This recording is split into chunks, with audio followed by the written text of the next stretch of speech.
Once you have an object in Illustrator and you select it, it allows you to make transformations to it straight away, thanks to this thing called the bounding box.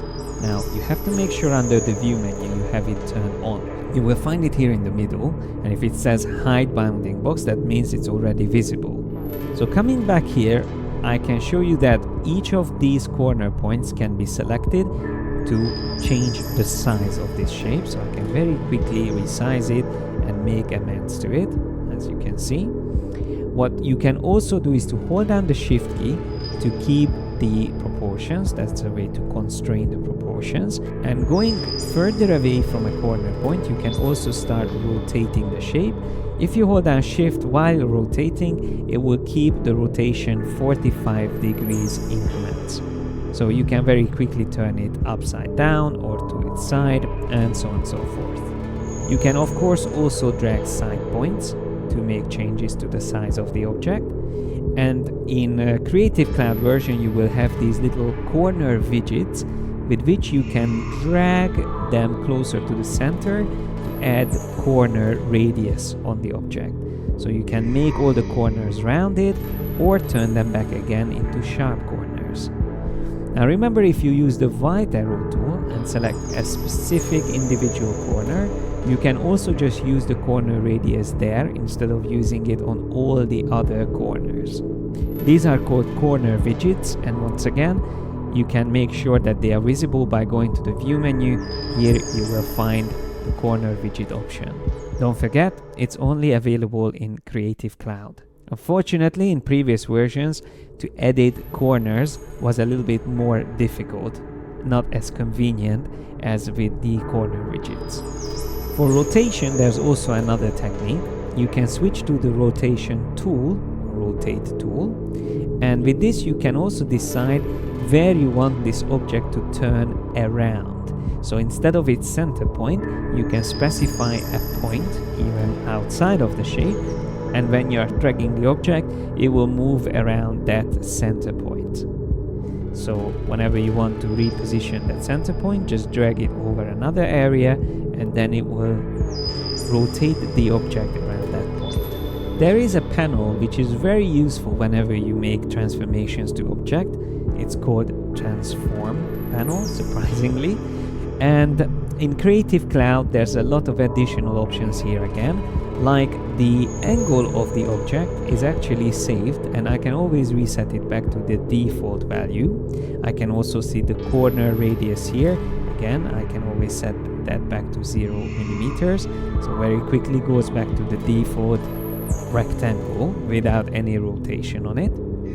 But apart from all these settings, there's a very important option here called Scale Strokes and Effects. Now, we only have a stroke at the moment, but this option is turned off.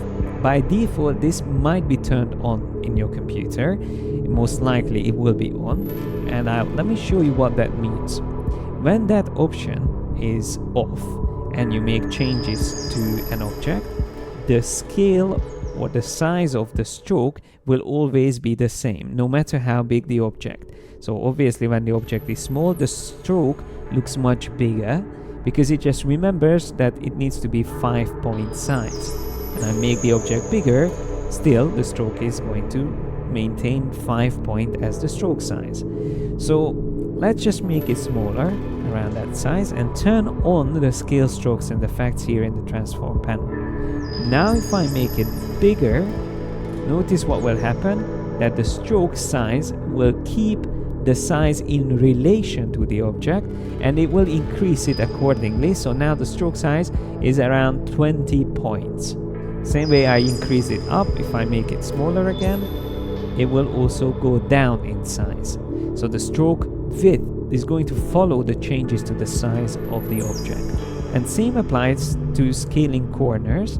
So let's just make this corner all around this shape a little bit more rounded, something like that. I will set the stroke size to 10, and I will turn on scale corners as well. So now if I change the size of this object, the corners will also scale down or scale up So you can see they get much bigger. Currently it's 15 points, each of the radius on the corners. When I make it smaller, it goes down also to 3 points. If you turn off scale corners, then they will remain the same size no matter how big the object. The way I like to work is, most of the time, to turn off the scale strokes and effects, and also turn off scale corners. Only if I wish to scale them up and down, that's when I turn them on. But by default, I usually have them turned off. It really depends on the actual work you are doing, whichever option is better. So it's very important to remember that you can change these under the transform panel.